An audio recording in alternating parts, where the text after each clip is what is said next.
Madamdamin ang naging mensahe ni Claudine Barreto para sa yumaong aktres na si Jacqueline Jose, kung saan nagbigay-pugay siya at nagbahagi ng mga alaala niya sa namayapang aktres. Nangako rin si Claudine na magiging ate siya sa naulilang dalawang anak ni Jacqueline na sina Andy at Gwen. Nakasama ni Claudine ang multi-talented actress sa iconic soap operang Mula sa Puso ng ABS-CBN noong dekada 90 at gumanap sila bilang mag-ina sa karakter ni Via at Nay Magda, at hanggang sa kasalukuyan ay tumatak ang mga karakter na ito sa puso ng mga tao at kasaysayan ng Philippine television. Yumao na rin ang direktor ng nasabing soap opera na si Wende Ramas. Sa Instagram post ni Claudine, sinabi niyang matindi ang sakit na kanyang nararamdaman ngayon sa pagpanaw ng dalawang nakasama niya sa proyekto.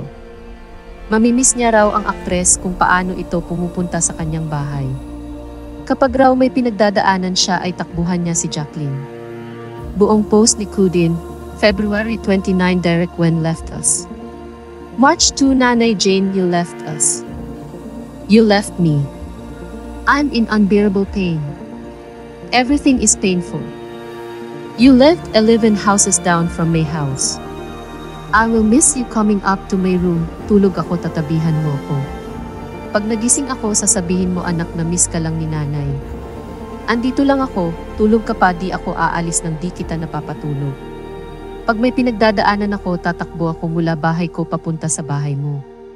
Didiretso ako sa room mo at tatabihan kita.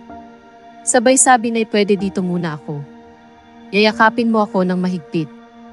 Kakantahan at patatahanin. Kinabukasan, may mainit na sabaw iaakyat ni Yayaging sakin. Galit ako kasi 3 months na kita di dinadalaw. Ayoko mag-isa ka. Nay, tulungan mo ako please. I love you sobra, Nay. Ang ilap ng tadhana para sa ating dalawa. Ang sakit-sakit, Nay. Miss na miss kita. I'm sorry di kita naramdaman gaya ng dati. Ikaw bilang nanay ko, alam mo may mali andito ka kaagad. Mahal na mahal kita, Nay. Sa isa pang Instagram post na may kalakip na throwback clips nila ni Jacqueline. Sinabi niyang aalagaan niya ang dalawang anak na naulilan ng aktres. Why? How? What do we who all love you move forward? I promise to be the ate to Andy and Gwen, Nay, pangako. Napakomento naman ang ilang netizens sa madamdaming post na ito ni Claudine. Anila, lahat ng post sa biglaang pagpanaw ni Miss J. Dito ako sa post ni Claudine na iyak. Rest in peaceful Nanay Magda. Ako din, grabe ang luha ko, nararamdam ko talaga ang lalim ng pinagsamahan nila.